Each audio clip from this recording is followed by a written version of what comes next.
Foi aqui, 9 meses atrás, que uma equipe de mergulhadores encontrou algo totalmente inesperado no fundo do mar.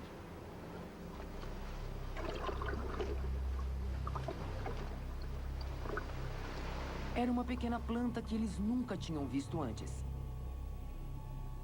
Eles resolveram descobrir o que era aquilo. Eu passei alguns dias pesquisando.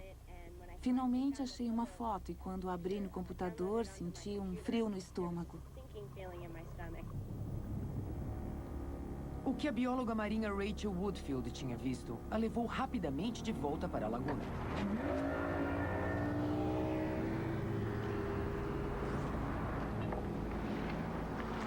Quando mergulhou, ela sabia que se suas suspeitas se confirmassem, a Califórnia estaria diante de um grande problema.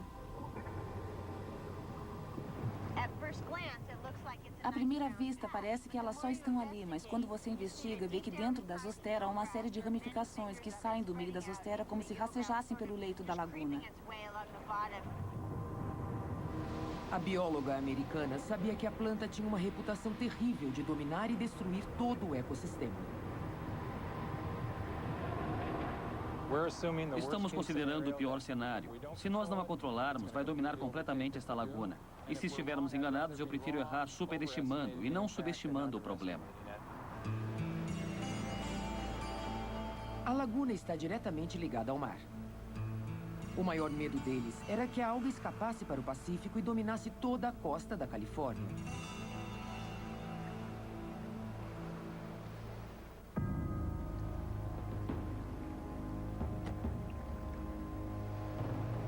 A área da laguna foi isolada pela polícia.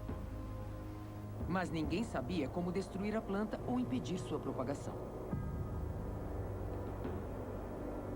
Ela havia se tornado a maior ameaça de poluição marinha da Califórnia em muitas décadas. Porém, toda essa situação poderia ter sido evitada. No início da década de 90, um biólogo europeu já havia previsto o problema, mas naquela ocasião, ninguém lhe deu ouvidos.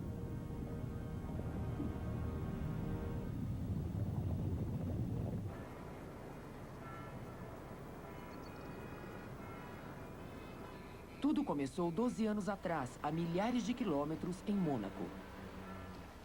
Aqui, um dia, um biólogo marinho francês, Alexander Meynisch, mergulhou no Mediterrâneo.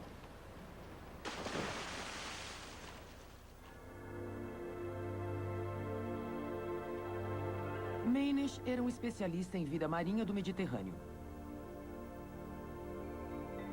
Ele sabia que entre as dúzias de plantas que nele vivem, havia uma planta fundamental para o ecossistema marinho.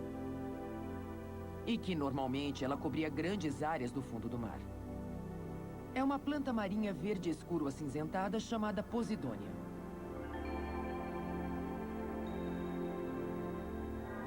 A Posidônia é uma planta que fornece alimento e abrigo para uma enorme variedade de peixes e invertebrados.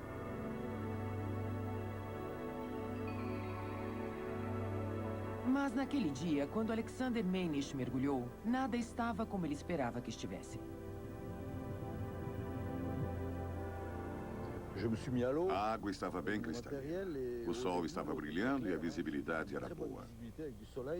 E eu vi que o fundo do mar estava muito verde.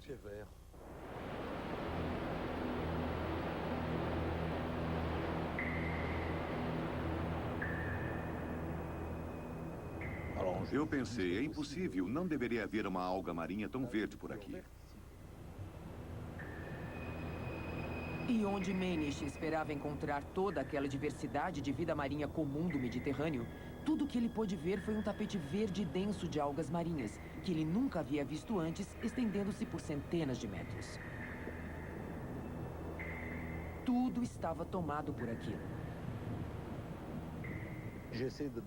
Eu fui mais fundo e estava lá. Então fui para o oeste, depois para o leste e aquilo também estava lá. Eu fiquei muito impressionado com o tamanho e a dimensão da alga. Parecia sobrenatural.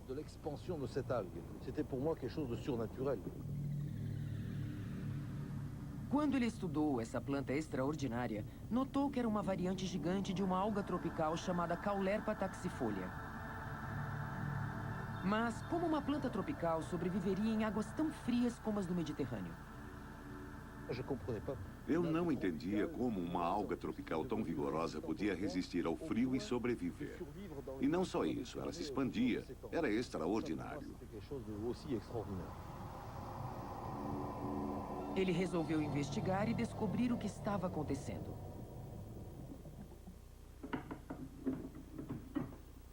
No laboratório, ele comparou a taxifolha com outros espécimes da mesma família de alga de outras partes do mundo. Há alguns espécimes do Mar Vermelho que coleciono há algumas décadas. Esta é do Tahiti, na Polinésia. São todas pequenas, independente da profundidade em que vivem. Não são muito compridas nem muito largas. E os veios são sempre muito finos. Então ficou claro que o que estava crescendo no Mediterrâneo era algo excepcional que eu nunca havia visto antes.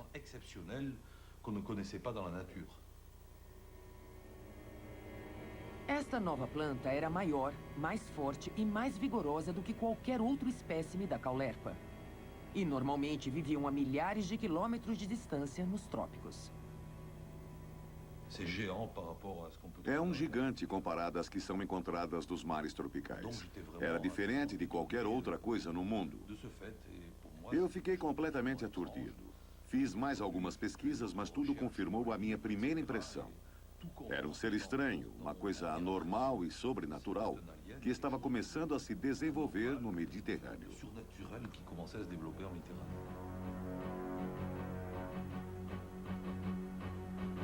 Estava se expandindo tão rápida e densamente que se sobrepunha ao verde escuro da Posidônia nativa. Mas havia algo mais. As águas do Mediterrâneo abrigam normalmente umas 600 espécies de animais e plantas. Porém, todo o leito do mar que estava envolto por essa misteriosa alga estava quase destituído de outras espécies de vida marinha. Imediatamente eu percebi que todo o Mediterrâneo estava em perigo. E esta planta era muito adaptável e parecia capaz de alterar a ecologia de grandes áreas do mar.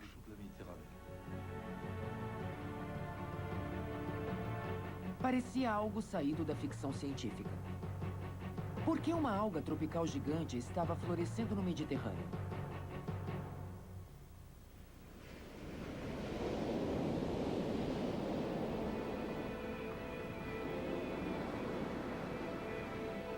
Na superfície, a vida parecia normal. Quando Manish tentou dar o alarme, ninguém tomou conhecimento. Ele percebeu que precisava de evidências científicas mais contundentes de que uma alga estava prejudicando a vida marinha. Ele levou suas preocupações a um colega na costa da Marsella.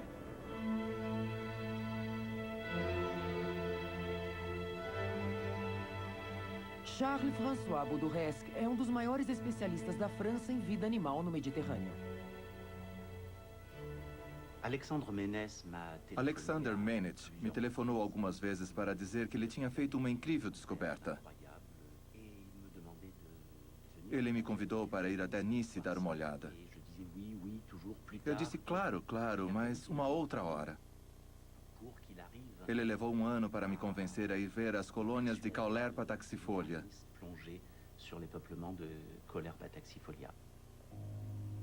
Quando viu aquilo, Baudouresque também ficou chocado com a invasão. Ele imediatamente concordou em investigar se a alga estava prejudicando a vida animal no mar. O animal que ele escolheu para o teste foi o ouriço do mar, que vive nas plantas e é fácil de se observar em laboratório. Ele fez uma experiência simples.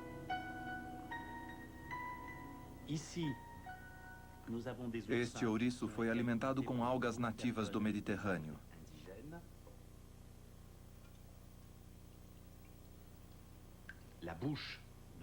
A boca normalmente fica para baixo.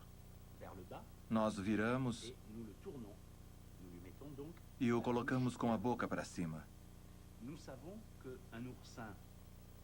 Sabemos que um ouriço do mar que está bem de saúde leva cerca de 1 minuto para se virar e retornar à sua posição natural.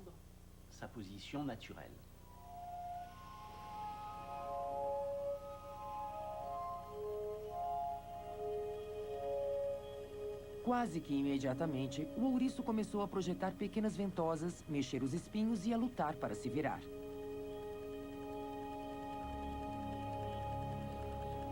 Em menos de 1 minuto, ele completou a manobra.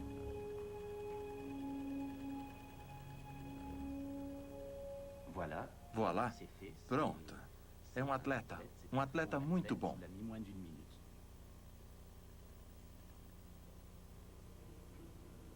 Em outro aquário, Budoresk tinha ouriços alimentados exclusivamente com a nova alga. Esses ouriços tinham sido alimentados por um longo tempo com a Caulerpa taxifolia. Faremos a mesma experiência.